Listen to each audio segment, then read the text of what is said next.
afternoon, ladies and gentlemen. I appreciate that you're having a good time talking with your table mates and your fellow City Club member mates, but it's time for us to begin. I'm Corleen Kraft. I am president-elect of the club, and welcome very much to what should be a very interesting program today with Barbara Coombs Lee talking about Whose Life Is It Anyway?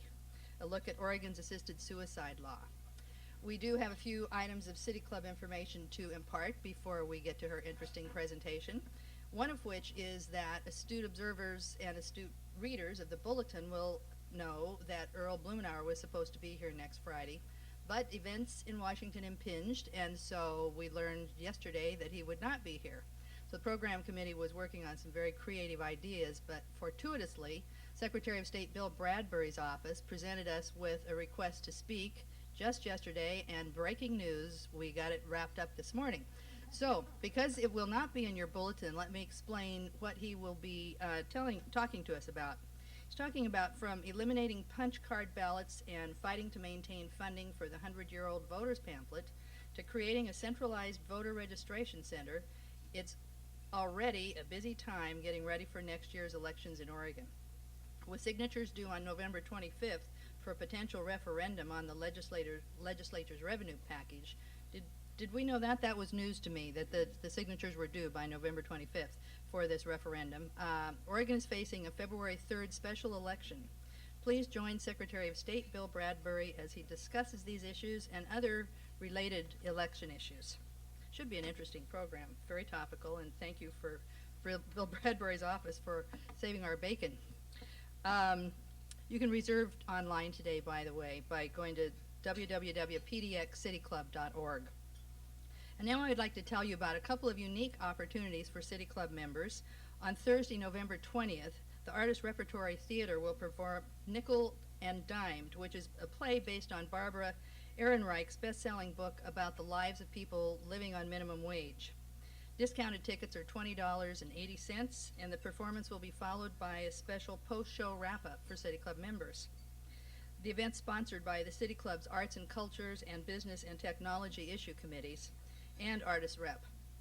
Space is limited to 40 club members only, so if you're interested, please contact a staff member today. Then the delayed celebration of the 30th anniversary of admission of women to City Club will be held on November 24th from 5:30 to 7 p.m. on the first floor of City Hall. Members are invited to join Mayor Katz and Gretchen Kafori, Pauline Anderson, and many other significant women who were the forerunners and some of the first female members of the club to join after years of controversy about allowing women to have membership. We'll celebrate with golden oldies. This was in my script, and I think they mean music. From 1973, and great food and drink, and hors d'oeuvres will be provided with support from Voila Catering. Please RSVP to Cullen at the City Club office. And still another unique opportunity awaits those who've delayed contributing to the City Club's annual fund campaign because they wanted to participate in the inauguration of this long-awaited event. Starting next Friday, you will be able to contribute online, as well as in person or by mail. 283 club members and friends have already contributed in the traditional way by writing checks or making a phone call asking that their credit cards be debited monthly. But you, ladies and gentlemen, will be the first to participate in this groundbreaking opportunity of doing it in cyberspace. So think of the fun and bragging rights you'll have if you decide to contribute in that way. I encourage you to do so. And as a sidebar, for those traditionalists, there are envelopes on the table should you decide to write your check and put it in an envelope today. Thank you so very much. And I'm pleased to introduce our new sponsors for this quarter. They're Pacific Core, CH2M Hill, and Schwabe, Williamson, and Wyatt. Broadcasts are made possible in part by this corporate underwriting, and we're extremely grateful for their support. I now have the privilege of introducing today's speaker, Ms. Barbara Coombs Lee, who is CEO and President of the Compassion in Dying Federation, which is a nonprofit organization dedicated to expanding and protecting the rights of the terminally ill. Her undergraduate education was from Vassar College and Cornell University, and she obtained advanced degrees in law and medicine from the University of Washington and Lewis and Clark College. She holds an adjunct position at the University of Washington School of Public Health and Preventive Medicine and is also a member of the Oregon State Bar. She has appeared on CNN Crossfire, must have been interesting, McNeil Lehrer, NPR, The Today Show, and with Bill Moyers on Death and Dying, and has also testified before the U.S. Congress on end-of-life issues. And she's become the go-to woman for the national media because of her role in the Compassion Federation's lawsuit defending the terminally ill in the case, of which I'm sure you're all aware, of Oregon versus Ashcroft. Her answer to whose life is it anyway differs substantially from that of the U.S. Justice Department, it would appear. So please welcome Barbara Coombs Lee to bring us up to date on this debate.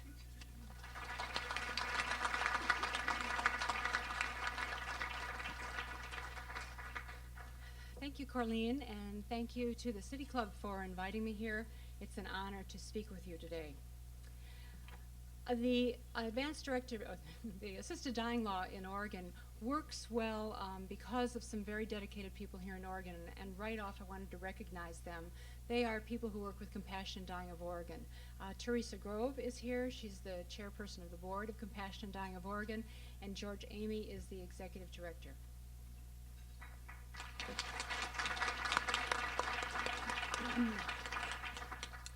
During the question time, I might defer to these people for questions with regard to Oregon. It was October 7th, 1994, when I last appeared before the City Club. We were in the heat of a statewide political campaign to legalize physician-assisted dying, and I was debating a nurse from the Providence Health System who represented the opposition. 9 years plus 1 month. Much has transpired. Since then, Oregon's groundbreaking law has been approved by a slim majority of 52%, been challenged by national right to life groups, and enjoined by federal district judge Michael Hogan. Vindicated by dismissal of that lawsuit by the U.S. Supreme Court, attacked by the Oregon legislature that forced a second statewide referendum in 1997, approved again, this time by a majority of 60%, finally implemented in November of 1998. It's been declared illegal by the head of the Federal Drug Enforcement Administration. It's been rescued by a thoughtful legal analysis from Janet Reno's Justice Department. It's been attacked in Congress twice, surviving federal criminalization attempts, the last thwarted by Senator Wyden's determined filibuster threat. It's been assaulted by U.S. Attorney General John Ashcroft with a directive issued on Election Day 2001. It was rescued from this federal assault by Judge Robert E. Jones, ruling that Ashcroft had exceeded his authority, and it has been presented in argument to the Ninth Circuit Court of Appeals last May. We still await a ruling from that three-judge panel. This 9-year record is the record of continuous siege from outside forces.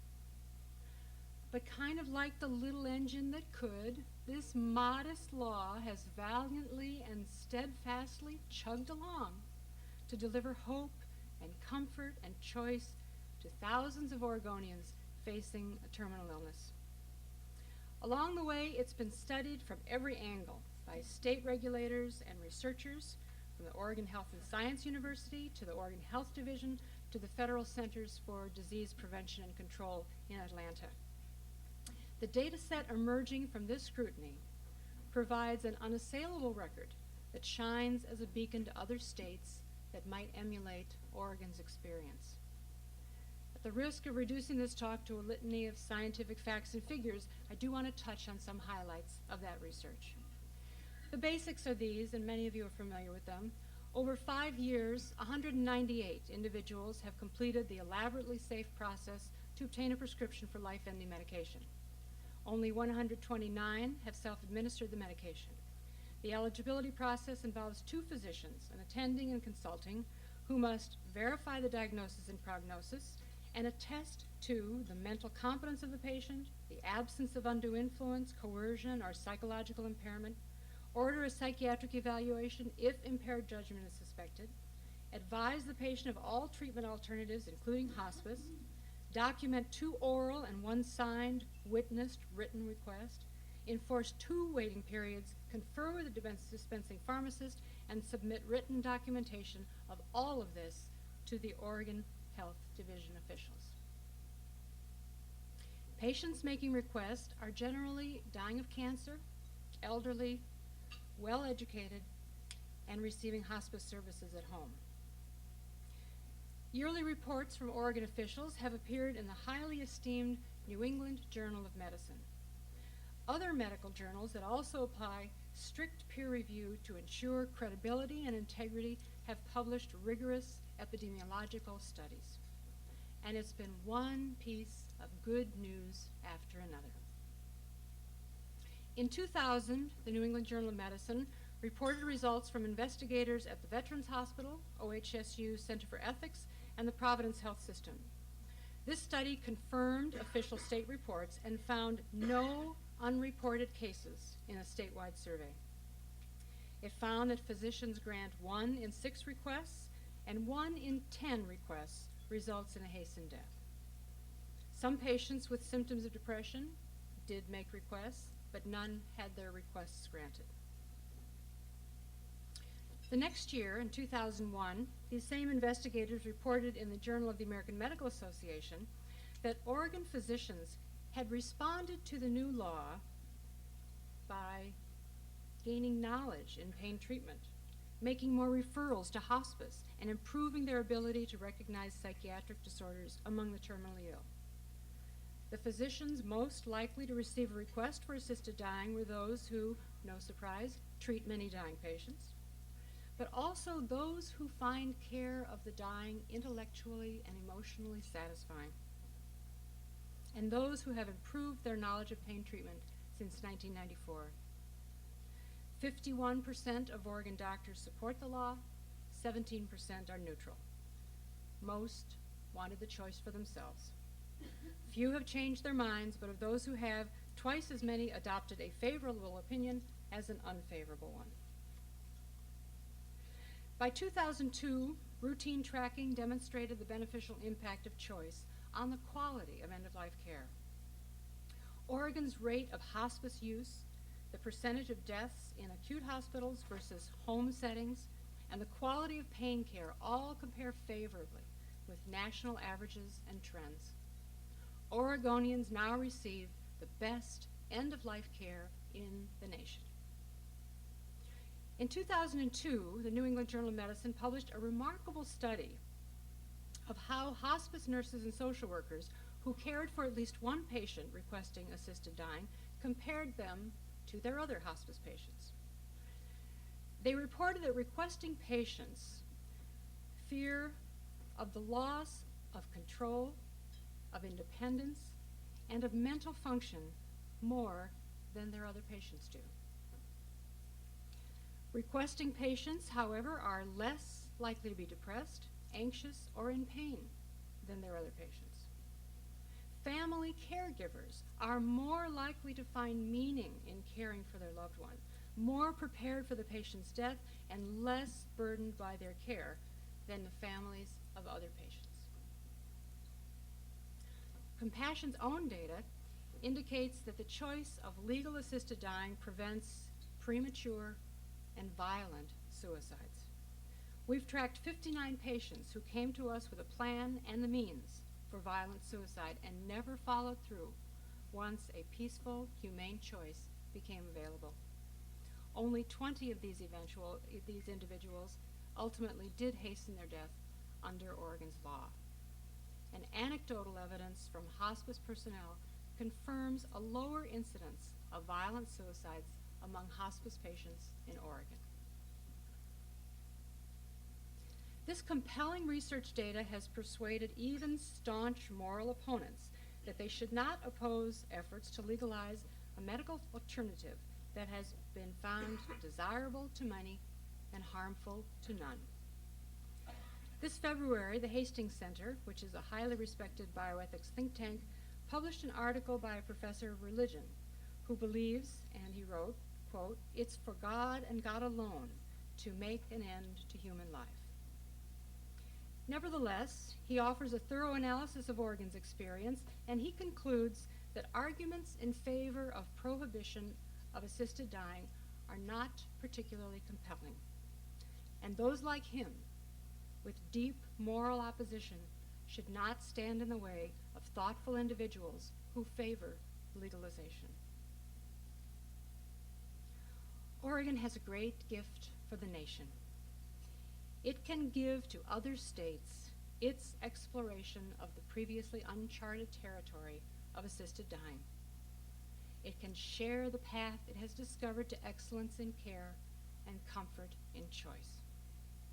We must not waste Oregon's courage and vision by limiting the discovered territories to the residents of only one state. Compassion recently wrote a book of stories that put a human face on the abstract principles and the statistical data that I've discussed. We hope it will help create a dialogue on how choice actually plays out at the bedside. Its stories are culled from interviews, written memories, and transcripts of memorial and celebratory gatherings. There's a chapter by former Governor Barbara Roberts, thoughts from two of Oregon's leading religious scholars, and one by me. And I'd like to read a little excerpt from mine.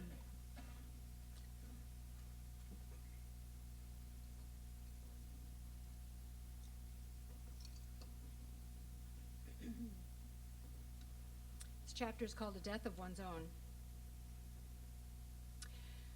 While I did not understand its importance at the time, a lesson from one of my first patients greatly influenced the work that eventually became my calling. My first job after nursing school was as charge nurse on a ward of a busy metropolitan hospital. And there I met Richard, 2 years younger than I, and dying of leukemia.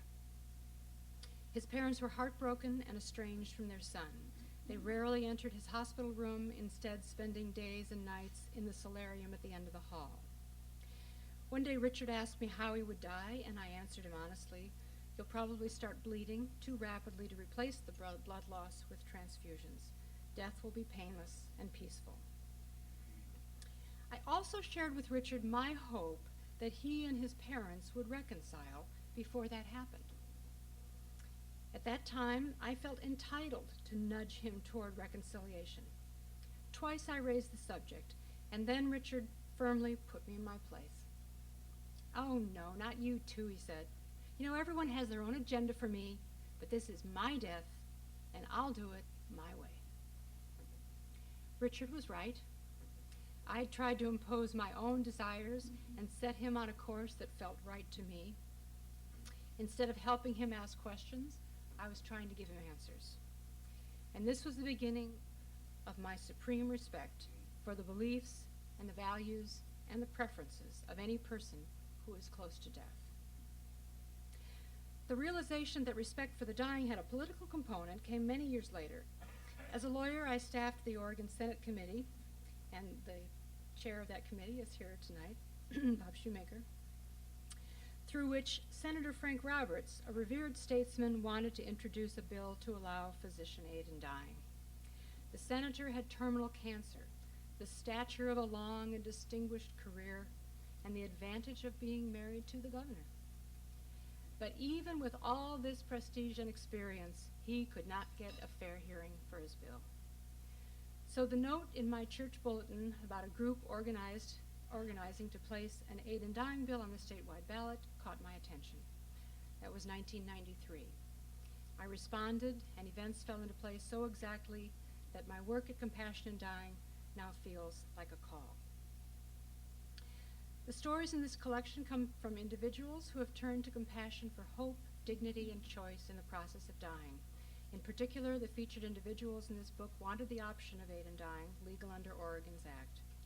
Some used the prescribed medication to hasten death, while others died from natural causes. However, they all derived great comfort from knowing they had achieved choice and control at the end of life. In addition to political opponents, there are those who champion the view that yearning for death is always pathologic, and assisting a terminally ill individual to hasten the moment of death is morally wrong. This also includes those who hold fast to the redemptive power of suffering as the path to everlasting life in the presence of God.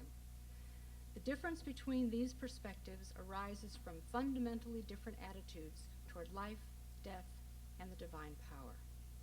At Compassion, we honor whatever a person might sense as transcendent or divine, identified as religion, spirituality, interconnectedness, mystery, or oneness. Most Americans do cherish their faith and a relationship with a sacred and unknowable essence. This value merges with individuality to make how we die a very personal religious decision.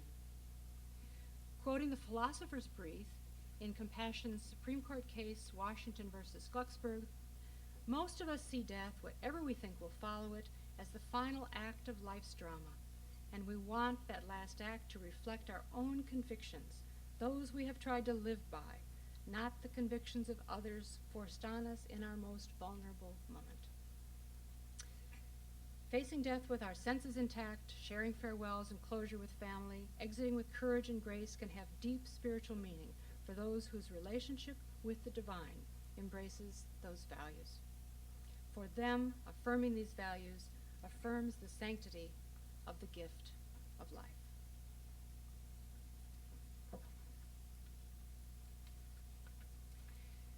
This brings me to my final exploration here today, and that is just a short inquiry into the wound that our culture has suffered through its pathological denial of death, and a challenge that perhaps by following Oregon's lead in allowing death into our collective and individual consciousness, we might restore to our culture an awareness of our deep and common shared humanity, a respect for our interconnectedness and the worldwide human family.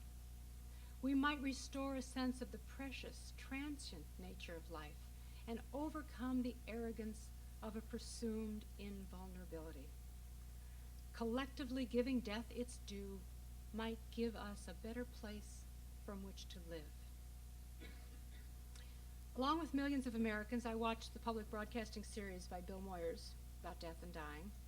Of the 5-part series, one short segment hit me hard, and it has stayed with me. It came when Moyers interviewed Bill Bartholomew, a pediatrician facing imminent death from throat cancer.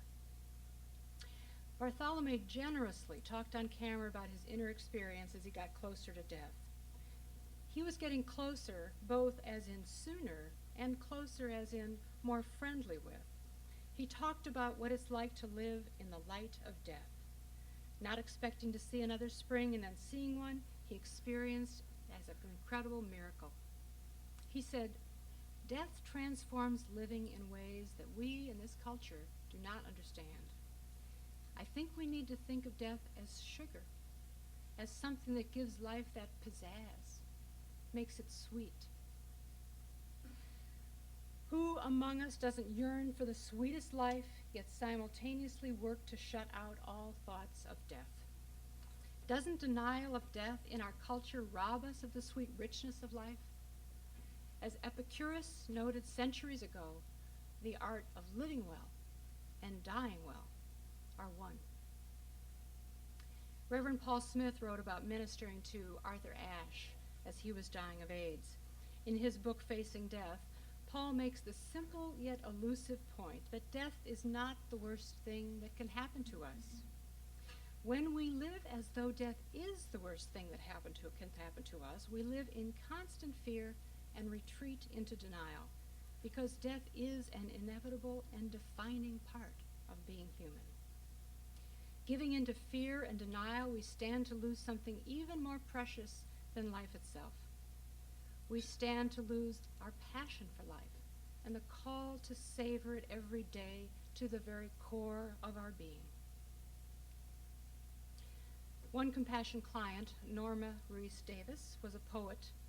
Her zest for life and her relationship with death rose to the level of art. She published this poem 2 years before her death. It's called Come Death. Walk toward me in your flower-printed silk and fine mossy velvet. or in your impeccably tailored black suit. Come in all your perfection, extending your hand and saying your name. Draw me toward you as my close friends do. Hold me elegantly still in dance position, then waltz me away, glancing over your shoulder once, and with the smallest gesture, let them know how much I like to dance. Thank you very much.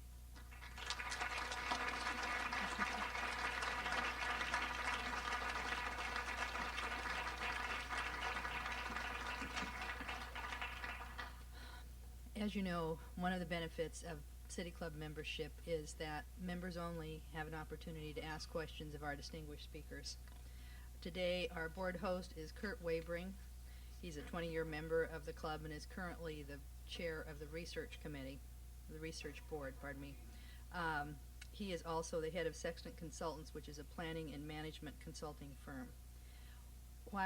After he asked the question and while Ms. Coombs Lee is answering it, please feel free to line up at the microphone so that we can get as many questions in as possible. I would like to remind you that questions need to be asked in 30 seconds or my harsh judgment will fall upon you.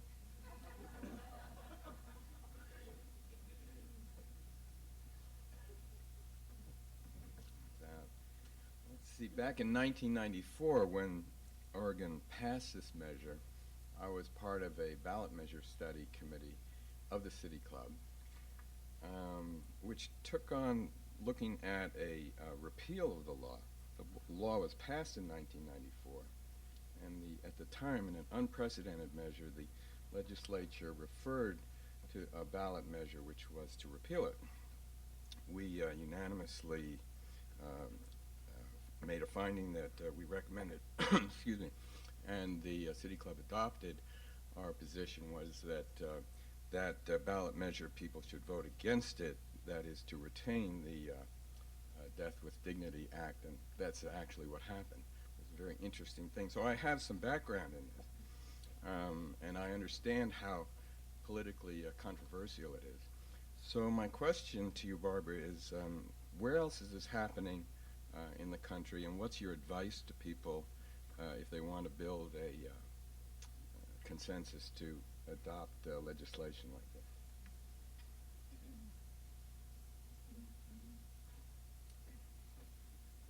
2 years ago, the Hawaii legislature came within 2 votes of passing an Oregon-style assisted dying bill. The then Governor Ben Cayetano took it on as his special project. It passed the House of Representatives without a problem, but there was one senator who kept it locked up in committee, and in that period of time enough controversy was created, and so it failed. Then politics in Hawaii changed, and Hawaii elected the first Republican governor in 4 years. But it still has very, very strong support in Hawaii, and so we're continuing to build on that support and hope to pass a law there within the next few years. There is also an active campaign underway in Vermont. And just this last few days, the Vermont Medical Society polled its members. Every member of the State Medical Society voted on what the position of the Medical Society should be. It came out very confused. Essentially, half thought that they should remain neutral, and half thought that they should come out in opposition to both a law criminalizing and a law decriminalizing. So go figure. California is kind of my personal preference for a state that should be looking at assisted dying. California has made very, very good progress in the last few years in improving pain care and advancing pain care policy in the state. There's a lot of support there, and no reason why the people in California shouldn't have the same kind of good care and good choice that Oregonians have. Was there another part to your question, Kurt? Advice. Oh, advice. My advice would be look to Oregon. Here we have put it into place, and we have studied it up, down, sideways, every which way, And there's excellent, excellent information here about how it actually works. I think that's, as I said, the great gift that Oregon can give to the rest of the nation is our experience in pathfinding. Tamsin Wassell, City Club member. I too actually was on that committee, so have a little background on this. But you started out your presentation talking about the challenges that this mighty little law has been assaulted with. What can we anticipate? I'm asking a crystal ball question. What can we anticipate over the next couple of years, and what is it that people like City Club members need to be doing in order to continue to support this mighty little bill? Well, the Ashcroft directive received an unfavorable ruling at the district court level, and it now is before this 3-judge panel at the Ninth Circuit. We argued that case in May. It's November. They're taking their time. I think however they rule, they understand that this opinion will be closely read throughout the nation. Win or lose at the Ninth Circuit, that's not the end of the legal battle. Certainly if we lose, we will continue to petition for rehearing en banc and go to the Supreme Court if necessary. If Mr. Ashcroft loses, I'm sure that he will want to get out of the Ninth Circuit and get to the U.S. Supreme Court as fast as he can. If the district court ruling stands, if Ashcroft loses in court, I think that the focus shifts back to Congress. Which is one reason it's so important that there be additional states with this law so that we don't have one senator. We have only one senator who is willing to fight for it. And so we need to marshal support from other senators in other states. But I think that we can look to people like Henry Hyde and Orrin Hatch to launch some other bill, introduce another bill to criminalize the Oregon Initiative.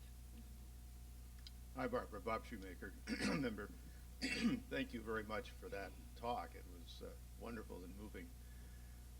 When this measure was first on the ballot, I actually voted against it. But then I was among those who... yes, you do. But when it went back in the ballot for repeal, I voted against the repeal. My concern with it was that it might create a sort of a duty to die, particularly in women who might either think that their family wanted her to get out of the way, or perhaps the family might, in various ways, indicate that to her. And I thought that that would be a serious problem. I understand that it has not been, but I would like to hear what you have to say with that and what the experience of Oregon has been regarding that duty to die concern that I think a number of people have. Mm-hmm. I think it's articulated in the law about at the concern for to look for influence and coercion. And everyone along the line who evaluates the patient, who participates in the progress, is cautioned to evaluate the presence of possible coercion or influence. And so all of these multiple people have to certify that this patient has an enduring and a voluntary request, and there is no coercion. As a side, I would say that I never found that particular argument particularly compelling. I just don't think this happens in America. When we bestow rights on our people, they don't become duties. There is a right to use birth control in this country, but we don't impose a duty to use birth control. There is a right to own a gun, but we don't impose a duty to own a gun. I just think that it's a big leap to go from right to duty, and there are many cautionary procedures in the law to protect against that. Hi, Susan Pierce, member, and I'm also a hospice nurse. So I have some background from a little different angle. I've had several patients who have pursued the process of, or gone through the process of obtaining the meds, and the couple who have actually chosen to hasten death. With very positive results, I might say, for the patient and family. And I thank you for what you've had to say in your work. Could you touched on this a little, the issue of why do patients pursue this? What are their issues? At the time that the bill was, we were voting on this, pain was, and the fact that we can control pain most of the time was and therefore it was not necessary, was something we heard a lot about. But what has been your experience with patients' issues? The data is really overwhelming, that patients understand that pain can be controlled if they are willing to bargain away consciousness for relief of pain. And so those who are unwilling to enter that bargain are most likely to be interested in the choice of assisted dying. If they want to remain with their senses intact until as close to the moment of death as possible. One other point that's extraordinarily important, and it also plays into Bob's question about duties and rights, is that people who acquire the medication and go through the process are not asking to take it. They're asking to have the choice of taking it. And those are two very different things. Because once people qualify, they put the medication away or the prescription away, and they turn their attention back to the joys of life, re-engaging with their families, eating, drinking. Sometimes we get calls from family members saying, I can't believe the change. I think she's getting better. She's smiling, she's joking, she's happy. Well, the only thing that has happened is that she has achieved control. And she knows that if her worst nightmare were to overtake her, she would have a way out. But the majority of people die peacefully without ever being overtaken by that worst nightmare. And so they've kind of taken out an insurance policy. They have a parachute, and they never actually use it.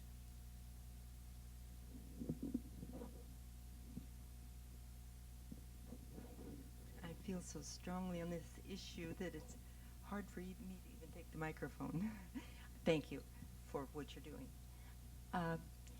What has always improved my attitude is that I do believe in the right to die. But what I'm really asking is, since Ashcroft is making such an issue about the medical part of it, are there other options that perhaps the group is considering that might not include medication, that they might be promoting eventually? Mm-hmm. Well, I think we're a long way from considering that kind of thing. We feel strongly, and the law really articulates a philosophy that assisted death belongs in a healthcare setting. It belongs in the context of an interdisciplinary team and good hospice services, really addressing all of a patient's needs so that we know that assisted dying is truly the option of last resort. We haven't found, nor would we anticipate, a situation in which we would ever have to resort to, I'm assuming you mean non-medical kinds of means. I can't anticipate that situation in which we would have to resort to that.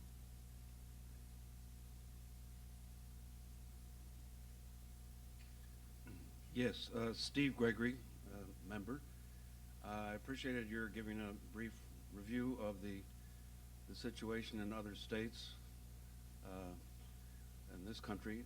I was wondering if maybe you could make a few remarks about other countries. To my knowledge, Holland and Belgium are about the only two countries that have passed national legislation approving assisted dying. But I'd be interested to hear from you if there are lessons to be learned from them or from other countries that are addressing this issue. It's interesting. The Dutch started long before we did, to address this need of patients to hasten the time of their death in a time and place of their own choosing. But they took quite a different tact than we did. They developed a model that was not particularly attractive to the drafters of the Oregon law, and they had some problems in the Netherlands, particularly with physicians not necessarily reporting, because physicians had to turn themselves into a prosecutor and confess that they had broken the law, and then sort of see if the prosecutor would prosecute them using prosecutorial discretion. Though that wasn't something that promoted a lot of reporting.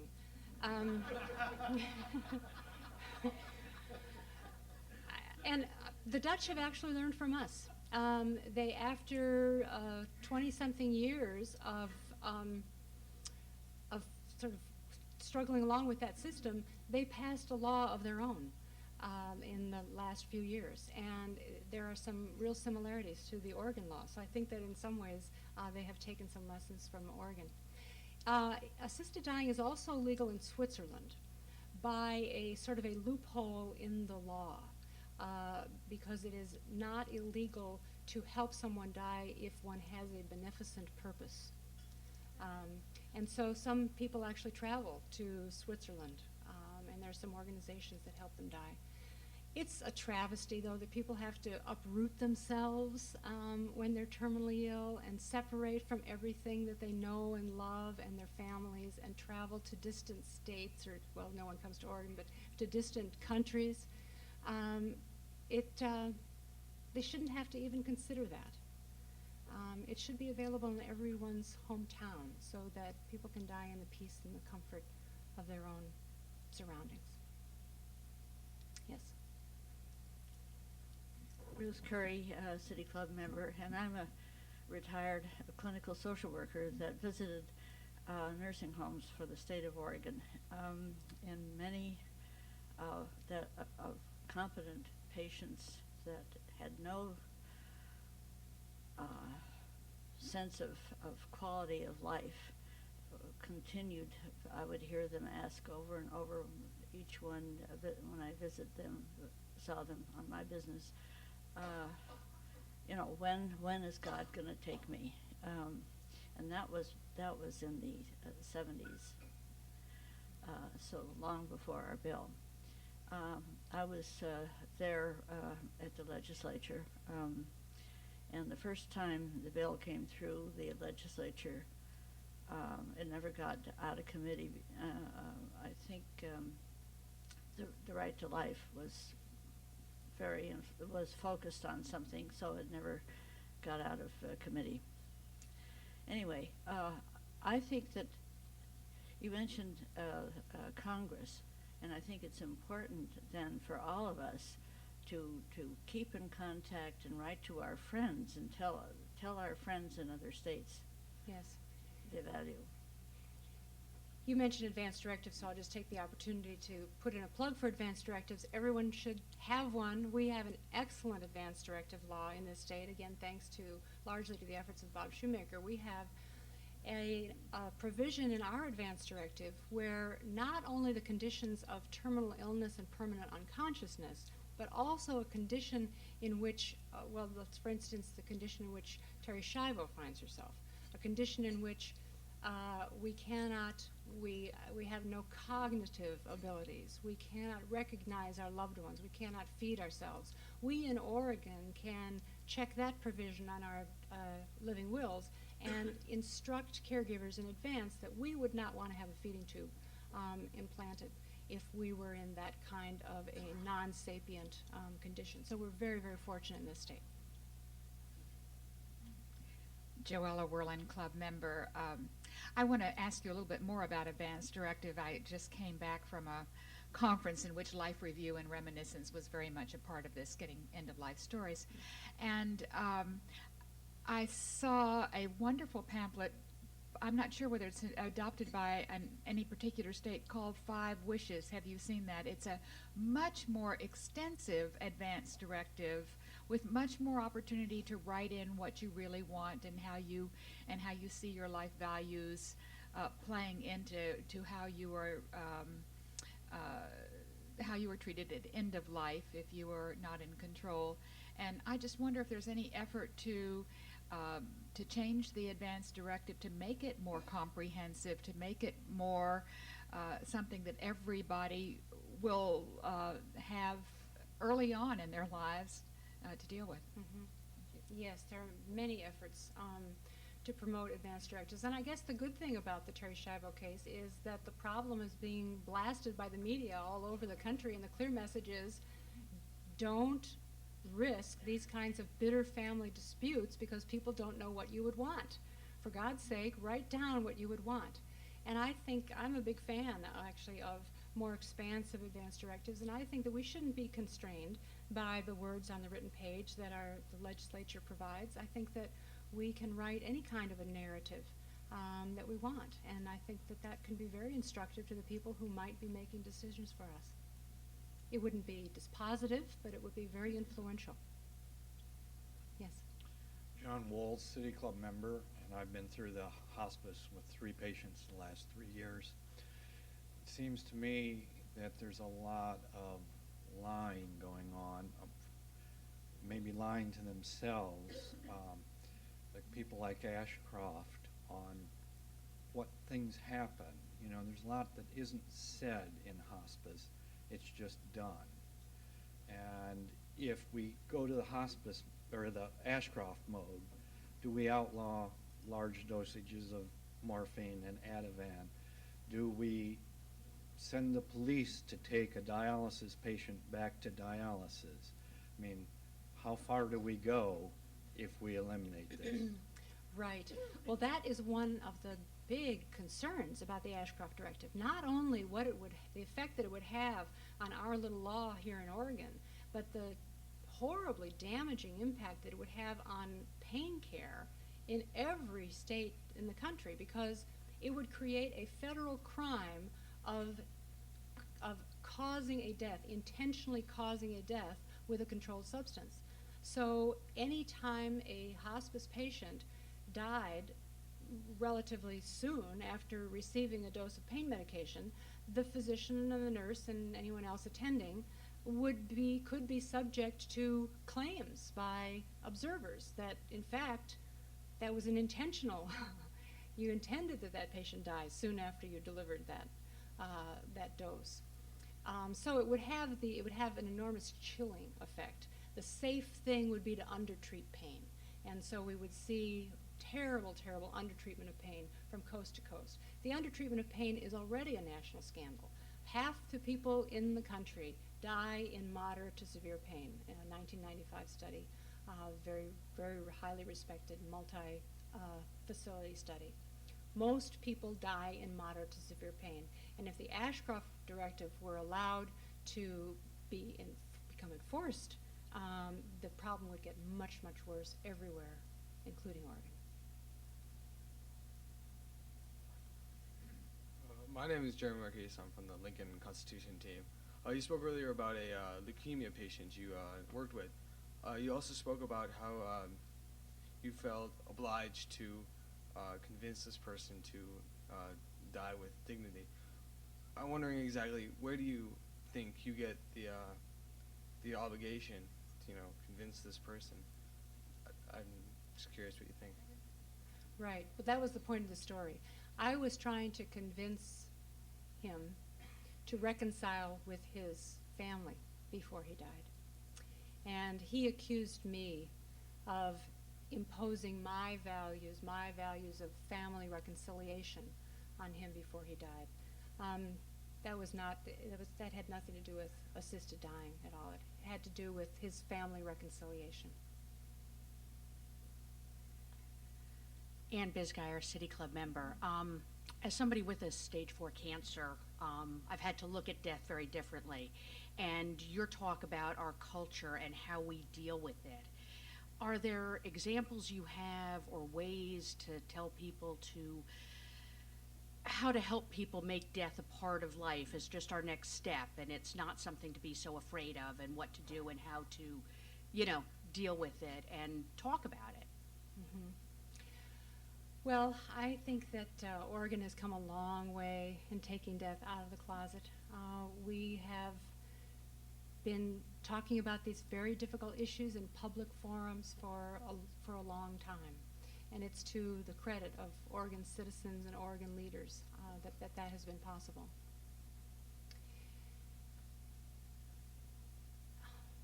There's not only will my book, I think, be out there, but Maureen, is Barbara Roberts' book going to be there as well? Former Governor Barbara Roberts wrote a book about grieving and about her recovery from her husband's death. Anticipatory death is one problem, but another problem, and I think it's all part of the same thing, is acknowledging grief if we acknowledge grief, if we acknowledge the sadness of loss, and that bereavement isn't something that happens over the weekend, you know, between Friday when the patient died and Monday when the widow is expected back at work, we will come a long way toward bringing death back into the fabric of the human experience. So it starts in a number of places. I know we're doing our part, Oregonians are doing their part, people who are talking about bereavement and looking for, there's a movement, in case you haven't heard of it, there's a movement to identify some symbol of bereavement. You know, we don't wear widows black anymore, and men don't wear, what do they call them, armbands, right? But there are some people who are designing little buttons or something that would become the international symbol of grief so that we could recognize when we meet people or talk to people that this is a person who is grieving. And, you know, it's many small efforts in many small ways. Back to the political, I guess. My mother, who's 81 and quite an activist, the first time she got arrested in her 60s, was, you know, we try to keep her off the street, was for disabled rights issues. And she's done the crawl-ons in D.C. on, you know, stopping the buses and all of those things. But in her life, the people that she hangs out with or hangs out on the street with, actually, doing demonstrations, the issue of assisted death with the disabled rights community is quite controversial. And there's a significant split of disabled people who feel that it will be used against them, and those that see it as an issue of choice. I was wondering if you could speak to that division and how you address the disabled rights movement people who are saying that it will be used against them. Mm-hmm. What we say to those, and you're right, there's an enormous split. People with disabilities are split in their favorable and unfavorable, you know, support and non-support of legal assisted dying in about the same proportion as the general population is. But the opposition in the disability rights community is much more vocal. You know, it's not about a disability. People who are dying, people who are facing a terminal illness, and become disabled as a result of that terminal illness, don't exactly fit into the category of someone who just needs to adjust to their disability so that then they can go on and live a normal life accommodating this disability. The people whom we're talking about experience their disability as a relentless, progressive loss of one function after another, after another, after another, as the disintegration of the body also eventually means the disintegration of the person. That's not the experience of people with disabilities. So our position is just to state clearly that we're talking about mentally competent, terminally ill adults. And the disability movement at its best is all about autonomy and self-determination. And people who are disabled, when they become terminally ill, they should enjoy the same rights of self-determination that able-bodied people have. I have a question, Barbara. I'm wondering, you mentioned that this will have national importance with pain treatment if the Ashcroft versus Oregon, if Oregon loses in that lawsuit. Are there any efforts from others across the country to align themselves with people in Oregon to fight this potential problem, and basically what is going on in the legal community here in Oregon and around the country to deal with this potential threat? There has been a lot of concern, and there have been amicus briefs filed in Oregon versus Ashcroft by leaders in the palliative care and pain care communities throughout the country. Some of the state medical societies, the California State Medical Society, the Washington State Medical Society, the New York State Medical Society also joined in an amicus brief on the side of Oregon for exactly that reason, saying that if the Ashcroft directive comes into effect, that physicians all over the country will be forced to err on the side of caution and undertreat the pain of their dying patients. So yes, the community is kind of rallying around. I don't think that the severity of the threat has quite come into consciousness. If this case goes to the U.S. Supreme Court, I think we'll see a lot more activity there.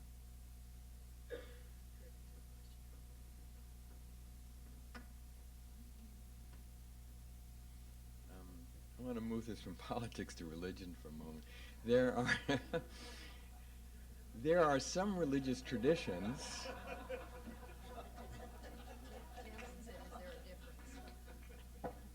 Some religious traditions, and I'm not an expert, but I think of Buddhism and Hinduism, Native Americans have a sense of this life as being something of which there's something that comes next, and the soul carries on, and such. And I'm wondering if you've had any response or support from either individuals or groups of these or other kinds of religions that might have a different view than some of the religious groups that oppose it.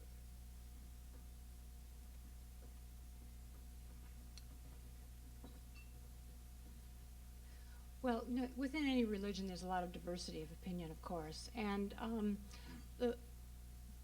when people like Gallup and Harris do nationwide polls and tally support for legal assisted dying and then break down that support by religion, it turns out, lo and behold, Catholics, Buddhists, Episcopalians, Unitarians, they all kind of support the option in about the same numbers.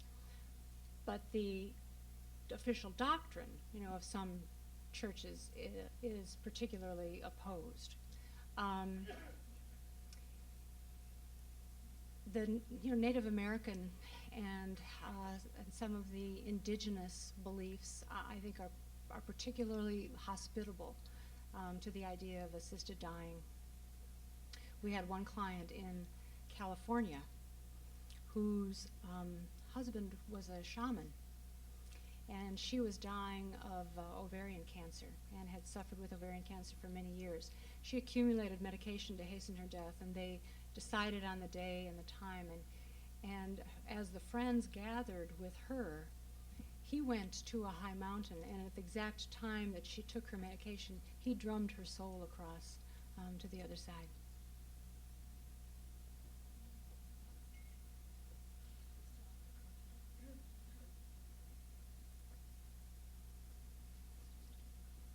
I'd like to invite some more. Yes, sir. Do you have a question?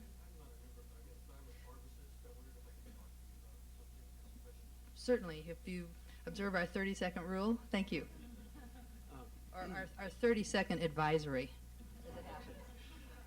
Barbara, I've worked a little bit with this myself as a retired pharmacist. I went through two different cases, one where the family could afford the medication, could afford the care, and one was a very wealthy Catholic man out in Laurelhurst who I helped the wife with the medication. It wasn't a problem. The other was a family out in Southeast that was extremely poor. And my ex-wife got very angry with me when I sold them the medication it cost and then delivered it, And I wondered if you could talk about the cost of the medications to keep people somewhat comfortable when they're trying to keep them at home.